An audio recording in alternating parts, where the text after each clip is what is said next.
Assalamualaikum warahmatullahi wabarakatuh. Selamat pagi semuanya. Hari ini kita bertemu kembali pada meeting keempat dengan topik jam hipodinamik dan komunikasi banyak tahap pada mata kuliah Mass Media Communication ya. Pada kesempatan ini saya selalu berharap rekan semuanya masih tetap semangat, masih selalu bisa melakukan aktivitas walaupun kita masih berada dalam kondisi pandemik seperti ini ya.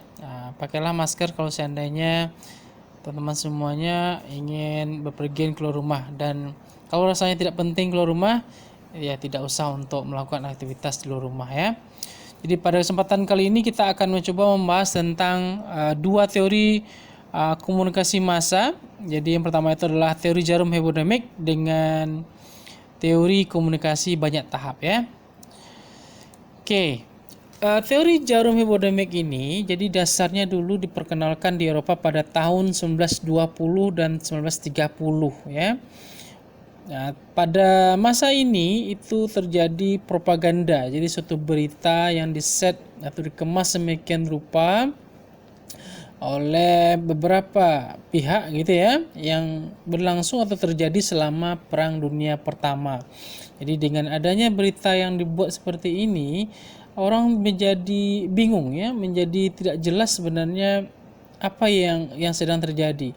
Dengan dijejali informasi setiap hari, setiap saat seperti itu, akibatnya orang berpikiran bahwasanya oh inilah sebenarnya yang sedang terjadi, oh inilah yang betulnya yang sedang berlangsung ya. Jadi suatu berita itu selalu ditekankan, diinformasikan sedemikian rupa, secepat mungkin gitu ya, setajam mungkin, dengan dijejali hampir tiap bentar atau setiap waktu, sehingga orang menjadi yakin dengan apa yang sedang terjadi ya. Jadi para peneliti itu telah meneliti kasus ini ataupun teori ini setelah berlangsungnya Perang Dunia Pertama. Jadi dengan adanya Dunia Pertama ini orang jadi paham bahwasanya ada beberapa hal yang perlu dipertimbangkan oleh seorang ataupun beberapa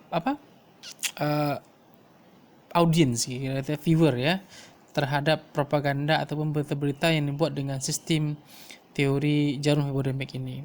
Jadi pada teori ini hubungannya itu adalah linear communication theory. Jadi hubungannya itu linear, lurus ya. Jadi hubungan antara orang dengan orang gitu ya. Orang dengan orang, yang mana media massa itu menekankan atau pesan dari media massa itu adalah dipesankan atau ditekankan kepada otak langsung pasif audience. Artinya apa itu?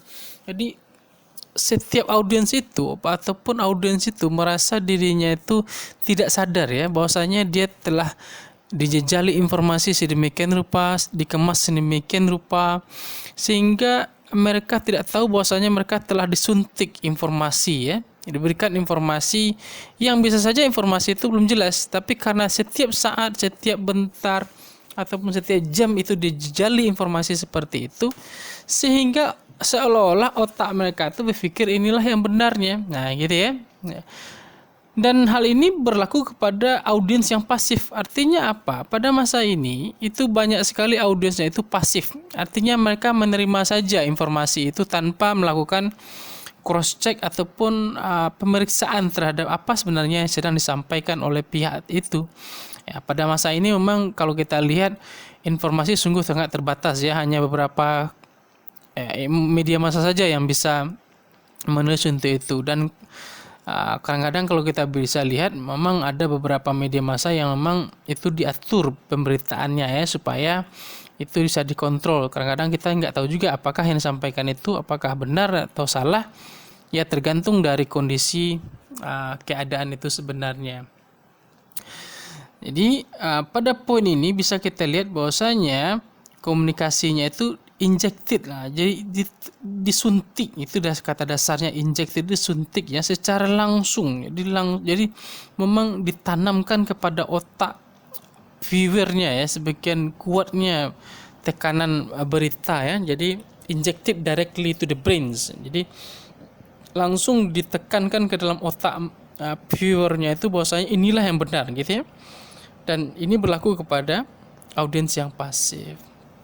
Jadi memang pada saat sana memang pasif ya. Nah, Hal ini juga terkait kepada we are all the same ya. Jadi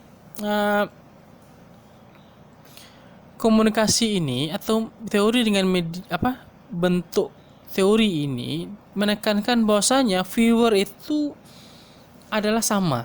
Nah, gitu ya. Viewer itu bagi mereka sama saja, tidak ada perbedaan antara apakah ini laki-laki, perempuan, orang tua, remaja. Bagi mereka itu tidak penting. Yang penting bagi mereka sampaikan berita itu kepada siapa saja. Karena bagi viewer dari teori ini pokoknya semuanya memberikan tanggapan. Nah, gitu ya. Pokoknya semuanya sama saja, mereka sama-sama audiens ya. Nah, dan we all respond. Nah, yang penting itu bagi mereka adalah setiap mereka itu merespon. Ya, setiap kalangan dari umur mereka itu merespon. Setiap kalangan umur, setiap kalangan jabatan gitu ya, bagi komunitas mereka tidak peduli untuk itu. Mereka yang penting itu adalah bagaimana mereka merespon terhadap apa yang disampaikan, terhadap media, pesan disampaikan oleh media itu. Bagaimana caranya? In the same way. Jadi cara merespon itu sama dia. Jadi bergejolak di sini, bergejolak di sini, bergejolak semuanya. Jadi seolah memang orang melihat ini betul rupanya ada gejolak-gejolak yang sama yang ditimbulkan oleh berita yang sedang disampaikan. Nah, jadi itulah yang diinginkan dari pembuat berita seperti ini. Jadi kalau kita membuat model berita seperti ini, kita nanti akan membuat bagaimana mengemas suatu berita itu memang memberikan efek langsung kepada pikiran dari si pembaca ataupun audiens atau viewer kita itu, ya. Jadi kita tidak memperdulikan umurnya berapa, gitu ya. Apakah ini kalangan siapa? Yang penting beritanya kita sampaikan, ya. Pokoknya kita selagi ada pembaca itulah berarti calon dari orang yang kita berikan atau sampaikan berita itu, dan mereka kita harapkan memberikan respon untuk itu ya terhadap media yang kita sampaikan dengan cara yang sama, dengan bentuk tindakan yang sama ya, kira seperti itulah ya. Konsep dari teori ini itu pesannya, it is said to be like a magic bullet which enters the mind of audience inject a particular message. Artinya apa? Pesan dari teori ini dianggap bahwasanya ada magic bullet. Magic bullet itu artinya peluru ya. Jadi memang berita itu memang disengajakan untuk dibuat. Memang dikesan dengan sedemikian indahnya, sedemikian bagusnya. Itu seperti peluru ya. Nah,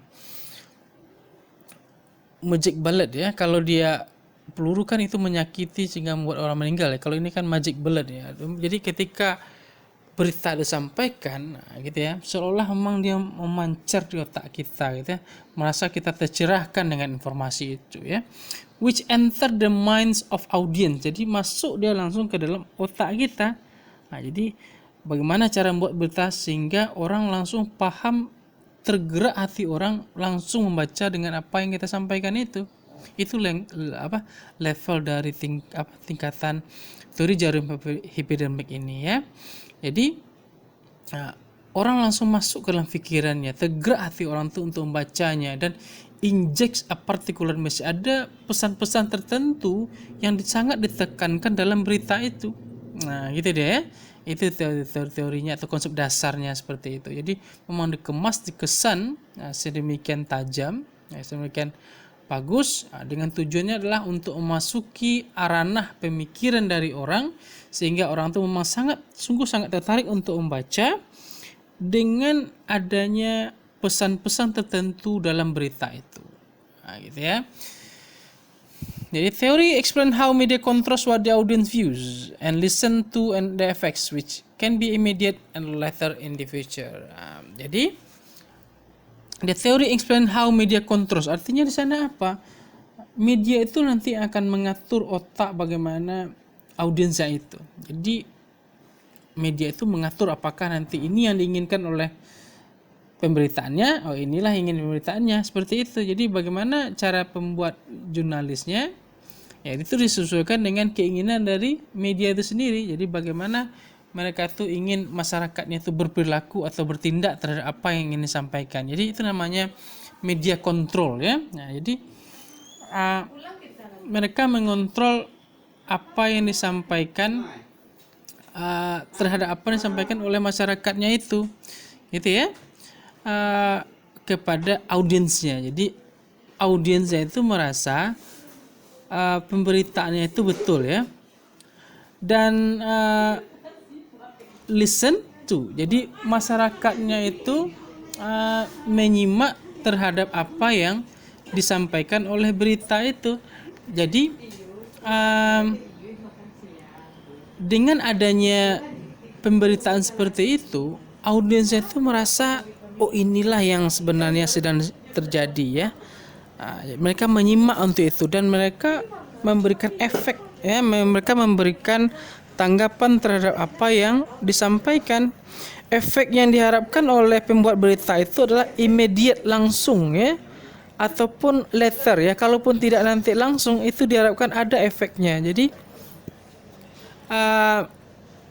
media itu diharapkan, atau berita yang dibuat oleh jurnalis itu diharapkan nanti bahwasanya berita itu dibuat ya dan dirancang dengan harapan bahwasanya berita itu mampu nanti akan memberikan efek. Ya, kalau tidak ada efeknya nanti maka itu bukan bagian dari teori ini. Jadi efeknya itu harus besar ya, harus jelas, dan mereka akan mengharapkan ada gerakan atau respon tertentu dari masyarakat ya, atau golongan masyarakat seperti itu. Yang mereka harapkan adalah responnya itu langsung ya, immediate ataupun later in the future. Okay? The words bullet or needle are used to show the powerlessness of audience as media impact public opinion or behavior change. Artinya apa di sini? The words bullet and needle, jadi berita tadi itu dianggap sebagai sebuah peluru, dianggap sebagai sebuah senjata ataupun jarum yang digunakan untuk menunjukkan bahwasanya audiens itu seolah-olah tidak mengerti atau tidak tahu terhadap apa yang sedang terjadi saat sekarang. Jadi audiens itu dijejali dengan berita-berita yang dikemas yang demikian rupa. Jadi dengan konsep teori ini dianggap audiens itu memang memiliki keterbatasan informasi.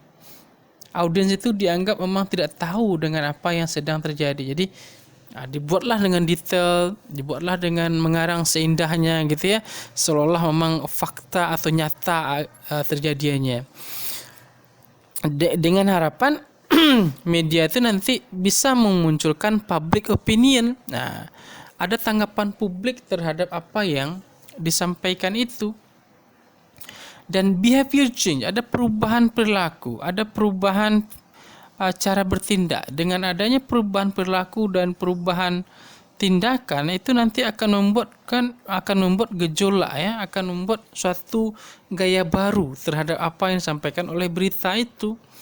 Jadi dengan adanya berita yang dikemas tadi, berita yang dikemas sedemikian rupa tadi, itu memang tujuannya adalah public opinion, tanggapan dari masyarakat yang dapat nanti merubah gaya, merubah cara pikir dari masyarakat yang memang dianggap mungkin tidak mampu untuk memahami suatu berita, dianggap pemirsanya itu dianggap audiens itu memang kurang informasi ya. Oke. The magic bullet, inilah teorinya yang disampaikan oleh Berger. Jadi magic bullet theory graphically assume that media message is bullet fired from media gun into the viewer's head. Nah, jadi itulah ya, bahwasanya teorinya itu graphically assume. Jadi mereka itu mengasumsikan bahwasanya pesan media massa itu adalah sebuah peluru yang ditembakkan dari pistol media massa kepada kepala pemirsanya. Jadi ada di sini 3 poin yang penting. Jadi pesan media, jadi pesannya harus jelas, oke? Karena itu bagian dari pelurunya itu ya, atau pelurunya itu, pesannya itu. Jadi media gunnya itu adalah senjatanya itu. Jadi orangnya itu ya, menembakkannya, alatnya itu ya. Kemana dia tembakkan? Kepala langsung. Jadi ada 3 poin inilah nanti yang akan bekerja sama. Bagaimana cara mengemas berita itu sedemikian rupa sehingga memang memberikan efek langsung ya terhadap apa yang disampaikan. Oke. Kalau kita melihat fitur-fitur dari teori jarum hipodemik ini, ada beberapa. Yang pertama itu adalah humans are believed to act uniformly to their stimuli and instinct. Artinya apa?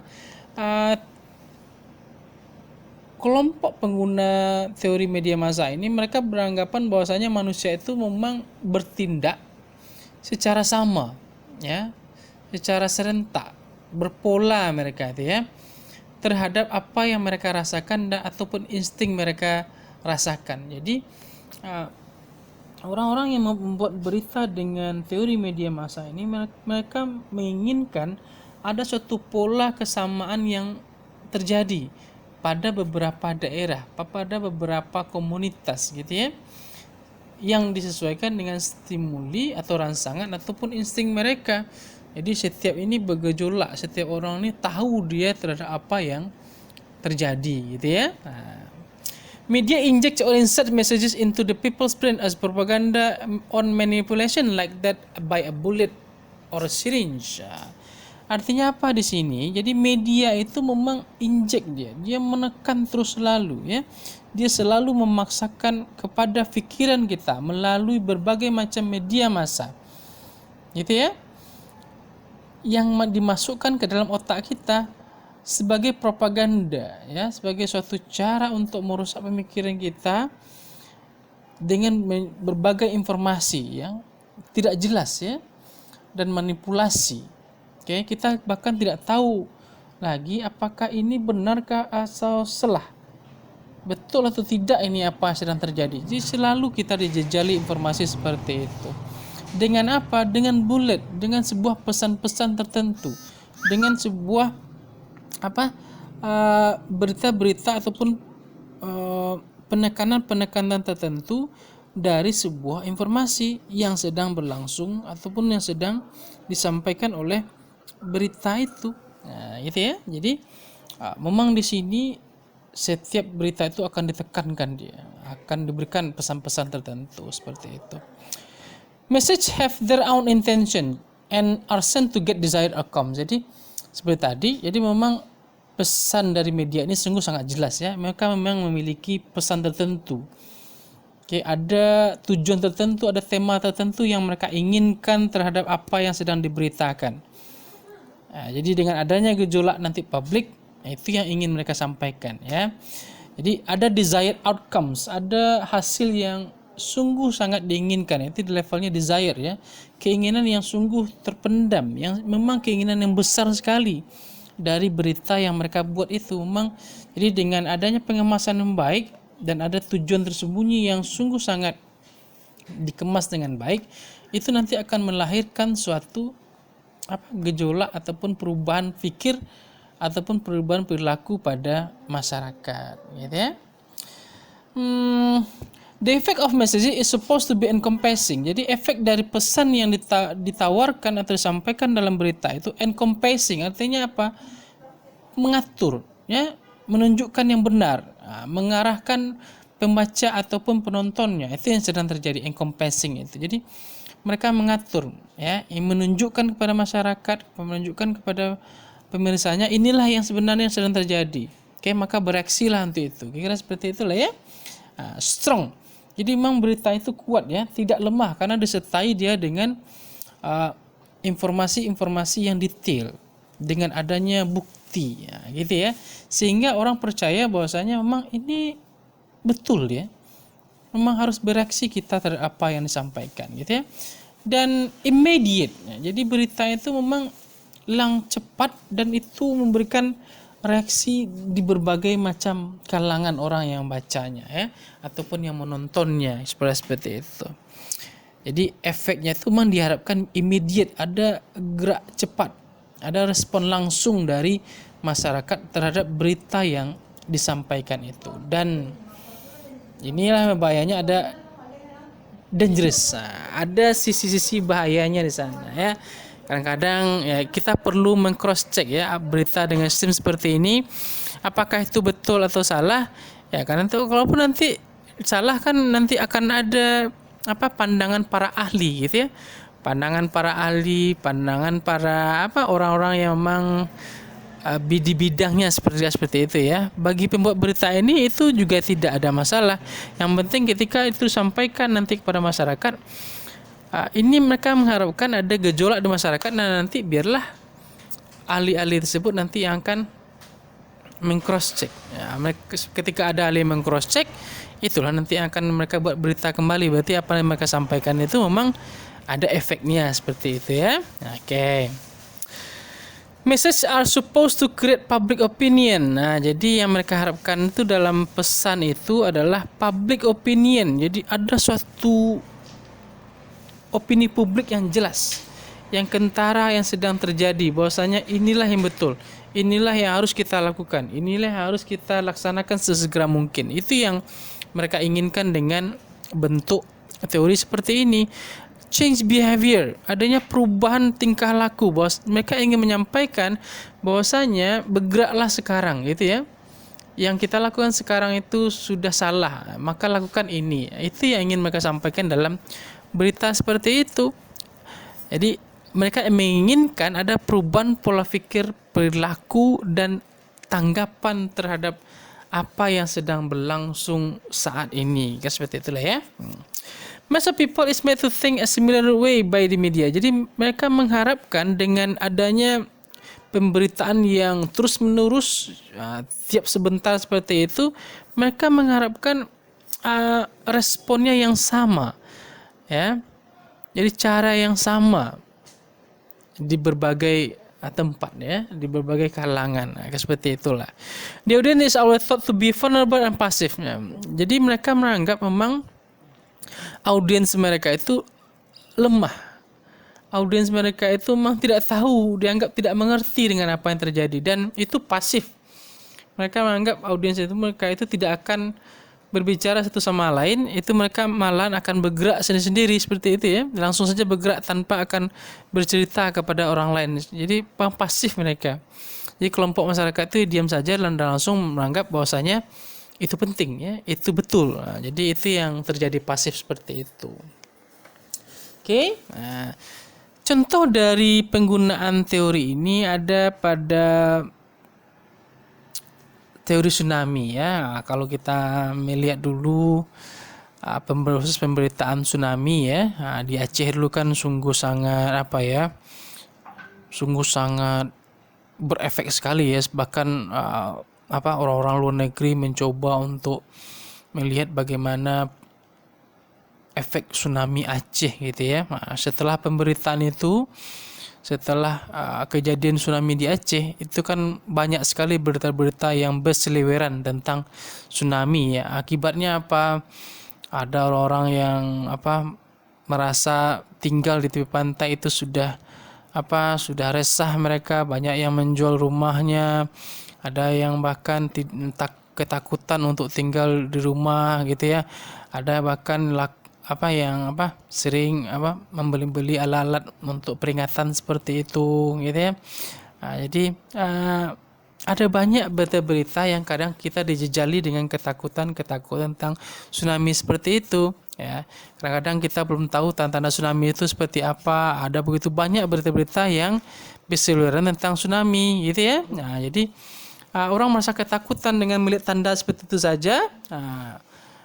Orang akibatnya ketakutan. Akibatnya apa? Pariwisata di pantai itu tidak lagi banyak gitu ya. Orang-orang perekonomiannya hancur. Nah, itu kan akibatnya apa? Mereka pikir bahwasanya bermain di tepi pantai, tinggal rumah di pantai itu sungguh membuat mereka itu takut akan bahaya tsunami. Itulah berita yang dijor-joran atau dijejali masyarakat untuk itu ya. Akibatnya apa? Orang yang tinggal di pesisir pantai itu merasa aset yang mereka miliki itu dijual murah. Begitu banyaknya rumah yang ditinggal di pantai itu dijual murah ya. Nah, ketakutan seperti itu. Orang pikir sekarang bagaimana cara menyelamatkan diri pada tsunami ya. Mereka tidak lagi percaya kepada pertanda Tuhan gitu ya, tidak lagi pikir dengan jernih ya terhadap fenomena-fenomena yang ada. Mereka lebih ketakutan disampaikan oleh berita-berita yang dimunculkan seperti itu. Ada juga berita tentang coronavirus. Jadi kalau kita lihat awal-awal dari corona ini kan begitu banyak ya pemberitaan-pemberitaan ya. Ini kalau kita main ini karena anti corona gitu ya, ada begitu banyak berita-berita yang membuat hal-hal aneh kadang-kadang kita berperilaku ya. Kadang-kadang dibelilah semua alat kesehatan gitu ya. Akibatnya apa? Alat kesehatan itu menjadi mahal ya. Ada banyak orang-orang yang membeli masker ya, menumpuk-numpuk di rumahnya gitu ya. Alat kesehatan menjadi habis, bahkan hilang di pasaran gitu. Itu karena apa? Karena begitu banyaknya orang berpikir untuk investasi pada alat kesehatan gitu ya. Akibatnya apa? Harga masker menjadi mahal gitu ya.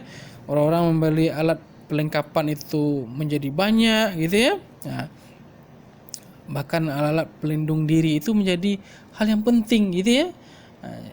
Kemana-mana memakai baju pelindung badan ya. Jadi itu mengakibatkan banyak sekali informasi yang tak jelas. Akibatnya apa?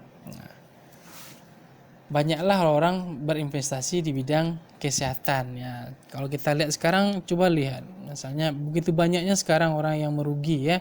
Orang selama ini berinvestasi itu menstok harga masker itu sekarangnya harganya sudah normal. Alat kesehatan itu tidak semahal yang dulu gitu ya. Kenapa? Karena ketika itu harga itu memang disesuaikan dengan kondisi beritanya itu. Jadi pemberitaan yang begitu berjojoran tentang investasi dari alat kesehatan terhadap corona, bagaimana cara memproteksi diri dari corona, itu mengakibatkan orang-orang yang berbisnis pada alat kesehatan itu ramai-ramai untuk menumpuk barang-barang seperti itu. Kalau kita bandingkan sekarang, semua itu sungguh banyak merugi ya. Itulah kira-kira ya. Jadi pemberitaan yang terus sering tentang investasi di bidang kesehatan ya. Oke. Selanjutnya kita pindah kepada teori multi stages communication, jadi komunikasi banyak tahap. Teori ini dimunculkan pada tahun 1955 dengan mempertimbangkan adanya komunikasi yang berasal dari orang ke orang, kelompok per kelompok, dengan harapan nanti orang ini akan menyampaikan ke orang lain ya, menyampaikan kelompok lain akan menyampaikan kepada orang lain, sehingga rupanya ini yang betul ya. Kira seperti itulah. Jadi cara berkomunikasi mereka itu menggunakan mouth to mouth. Jadi mulut ke mulut ataupun organisasi kecil gitu ya. Nanti dengan harapan sampai deh ke level lokal, daerah, regional, provinsi, bahkan sampai nasional gitu ya.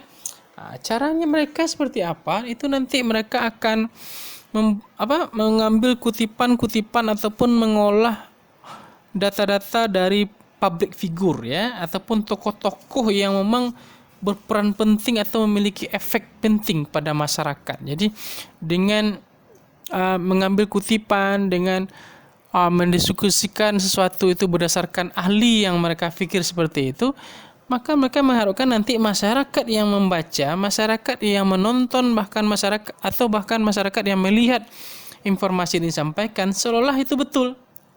Karena ini didasarkan kepada public figure atau tokoh-tokoh yang memang berpengaruh.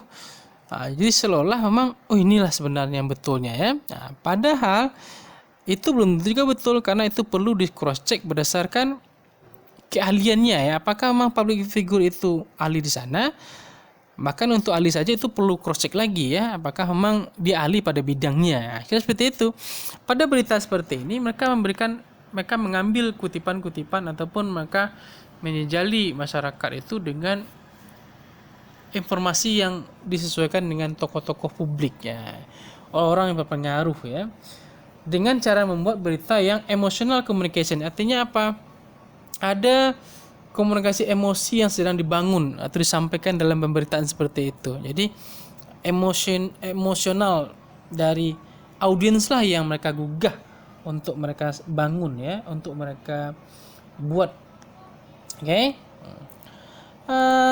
Kalau kita lihat dari konsep dari komunikasi banyak tahap seperti ini, jadi yang mereka harapkan itu adalah society aktif. Jadi orang masyarakatnya itu memang aktif untuk bercerita, untuk menggosip lah kalau istilah kasarnya ya, to communicate. Jadi memang aktif mereka tuh berkomunikasi setiap hari ya, setiap saat. Dan itu jangan sampai nanti orangnya terisolasi. Jadi mereka memang memilih masyarakat yang memang aktif berkomunikasi atau bergosip, dan mereka itu memiliki akses kemana-mana ya. Tidak hanya komunikasi itu hanya untuk mereka saja, tapi memang bisa mereka sebarkan kemana-mana. Jadi share kemana-mana gitu ya. Selanjutnya ada opinion leader atau figure is mostly becoming reference and influencing. Jadi mereka memang memilih tokoh-tokoh publik ataupun figur-figur tertentu yang akan menjadi acuan, yang akan menjadi sumber dari pemberitaan mereka. Nah, gitu ya. Sehingga orang memang terpengaruh terhadap apa yang sedang disampaikan. Nah, begitu cara mereka ya. Jadi ada tahapan-tahapannya di sini. Jadi multi stages communication, one flow, two flow, multi flows gitu ya. Jadi satu arah, dua arah gitu ya, dan banyak arah seperti itulah kira-kira ya. Jadi mereka memang memilih figur-figur ya, memang berperan penting, dan itu memang sungguh sangat mereka kenal dengan baik gitu ya. Nah, sehingga masyarakat yang menonton, melihat atau membaca berita ini menjadi terpengaruh.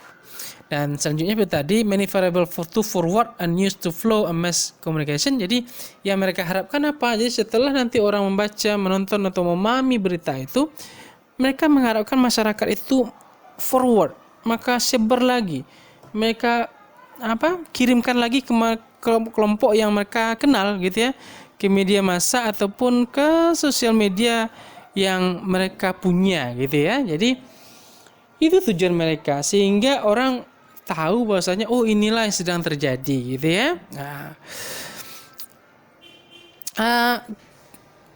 Selanjutnya konsep media massa ini tergantung kepada sumber dari media sendiri. Jadi medianya apa ya? Apakah nanti dalam dokumentasi atau wawancara gitu ya, atau berita, disampaikan dengan media massa apa?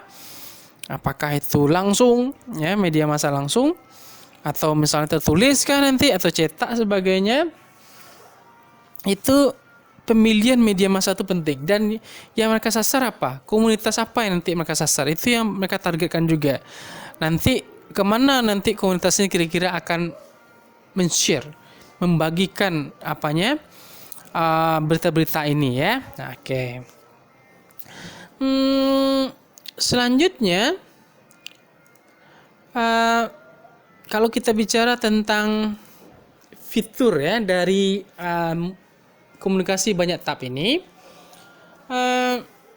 ada 3 sebenarnya yang sedang terjadi di sini ataupun yang perlu dibahas ya. Hanya itu sender, jadi pengirim itu nanti akan membahas tentang topik, dan ada hearer. Jadi nanti pembuat berita itu mereka akan mencoba menghasilkan sebuah topik yang memang lagi update, yang disesuaikan dengan public figure atau tokoh-tokoh yang memang berpengaruh, dan mereka mengharapkan nanti orang-orang akan membaca ataupun menonton ataupun melihat dari apa berita yang mereka buat, dan nanti berita itu akan didengar atau dipahami oleh pembacanya ataupun penontonnya gitu ya. Dan penontonnya itu nanti yang akan mengirim, membagikan informasinya itu ke orang lain ya. Kira seperti itulah ya tahapan-tahapannya. Kalau kita melihat contoh dari bentuk teori seperti ini, kalau teman-teman melihat atau rekan semua melihat, ada dulu istilah save KPK ya. Seperti itu, orang-orang ramai itu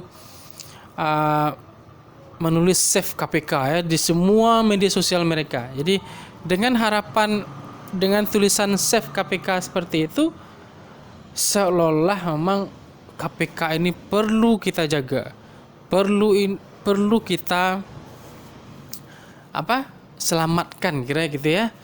Save KPK. Dulu ada juga misalnya save dulu ya, Ruslan Buston kalau salah namanya itu ya. Jadi ada memang dengan tulisan-tulisan hashtag seperti itu yang yang ditulis oleh satu orang, dan itu akan diikuti oleh orang lain, dan nanti akan masuk dia ke level nasional, di-share kemana-mana. Jadi seolah-olah memang hal ini perlu kita lakukan ya, perlu kita gerakkan gitu ya. Ada juga tentang Pancasila gitu ya. Kami Pancasila gitu ya. Jadi Save NKRI gitu ya. Jadi ada begitu banyak hal-hal yang dibuat oleh satu orang saja, itu nanti berpengaruh dia ke tingkat lokal sampai nanti ke tingkat nasional. Kira seperti itulah ya. Ada juga lagi berita tentang obat corona ya, obat virus corona. Nah, itu bisa juga ya. Jadi ada begitu banyak orang mencoba menawarkan ya obat corona gitu ya. Padahal para ahli sendiri ataupun WHO sendiri sampai saat ini mengatakan tidak ada obatnya, tapi beberapa orang mengklaim ini bisa menjadi obat virus corona. Diminumlah ini ya, lakukanlah ini gitu ya. Dan itu dijejali kita mulai dari seluruh media sosial kita. Oke. Dan orang merasa seolah itu betul. Ya, karena itu semua sudah terbaca, semua sudah bisa kita akses di mana saja media sosial. Orang ramai untuk membicarakannya ya. Nah, hal yang sama juga misalnya seperti kasus bunga yang terbaru ini ya, bunga janda bolong ya. Nah, dengan informasi ini sebuah komunitas masyarakat mengatakan bahwasanya harga bunga janda bolong sekarang itu sungguh sudah mahal gitu ya, sampai ratusan juta. Maka beramai-ramailah orang ya di setiap rumahnya itu sungguh sangat bangga sekali mengoleksi bunga janda bolong gitu ya, dengan harapan nanti dapat meningkatkan harga diri mereka, meningkatkan sosial status mereka, dan meningkatkan bahwasanya mereka itu update dengan informasi ya. Ramailah itu bunga ya, mereka membeli bunga seperti itu. Padahal kalau kita lihat bunga itu sebenarnya tidak segitu mahalnya, tetapi dengan adanya informasi dari satu orang lain gitu ya, dijejali kita dengan media massa seperti itu ya di mana-mana, sehingga memang harga bunga itu pun menjadi mahal di toko-toko bunga ya. Nah, padahal kalau kita lihat dulu bunga itu tidak seperti itu kali mahalnya ya, dia biasa-biasa saja ya. Tapi karena itu dipromosikan oleh, kita tidak tahu siapa yang mempromosikan, bagaimana cara mereka mengemas itu berita dan meyakinkan orang-orang untuk itu, sehingga banyak kita lihat sekarang orang ramai untuk berbisnis bunga ya. Banyak orang menginvestasikan bunga, menginvestasikan uangnya untuk membeli bunga seperti itu. Ada yang membeli bunga gitu ya, mahal-mahal ya. Hal sama dengan dulu kasus batu aki ya. Ramai orang membeli batu aki ya, lumut Sungai Dareh gitu ya, yang bojo itu juta gitu ya. Ada yang puluhan juta, ada ratusan juta ya, ada yang bahkan miliar untuk itu. Dan ramai sekali orang yang berpikiran dengan investasi seperti ini itu akan memberikan keuntungan untuk itu ya. Nah, itu dijejali kita dengan media massa setiap hari seperti itu. Ada keuntungan berbisnis batu aki gitu ya. Nah, tapi kalau kita coba lihat sekarang, begitu banyaknya para pebisnis batu aki itu yang bahkan itu mesin gerindanya sudah mereka jual gitu ya. Banyak yang mereka itu uangnya habis untuk membeli barang, padahal sekarang tidak zamannya lagi batu aki seperti itu ya. Jadi yang coba mereka jejali kita itu adalah informasi tiap saat seperti itu. Dengan adanya orang yang masyarakat yang aktif, yang terus berkomunikasi satu sama lain, nah gitu ya, sehingga itu mengakibatkan harga itu naik. Dan yang terakhir contoh sekarang tuh yang lagi tune in itu adalah sepeda ya. Kalau kita melihat sepeda itu kan sekarang harganya sungguh sangat mahal sekali. Semua spare part-nya mahal. Kalau kita melihat sekarang itu banyak bengkel-bengkel yang berubah menjadi bengkel sepeda. Padahal sepeda itu dulu sudah ketinggalan kita ya. Kalau pakai sepeda itu rasanya diketawakan kita. Tapi karena begitu banyaknya informasi yang dijejali bagaimana seseorang itu atau berita itu dikemas dengan baik, sehingga orang merasa bersepeda pada masa pandemi ini sungguh menyehatkan gitu ya. Sungguh sangat bagus. Akibatnya apa? Untuk membeli sepeda itu sekarang kita bahkan harus inden ya. Tidak bisa kita ambil langsung karena barangnya memang tidak ada. Nah, itu saking bagusnya seseorang itu merangkai berita dan itu beritanya berefek kepada seluruh kalangan masyarakat. Oke, kira-kira itulah informasi yang bisa kita sampaikan hari ini. Mudah-mudahan semuanya dapat memahami. Thank you. Assalamualaikum warahmatullahi wabarakatuh.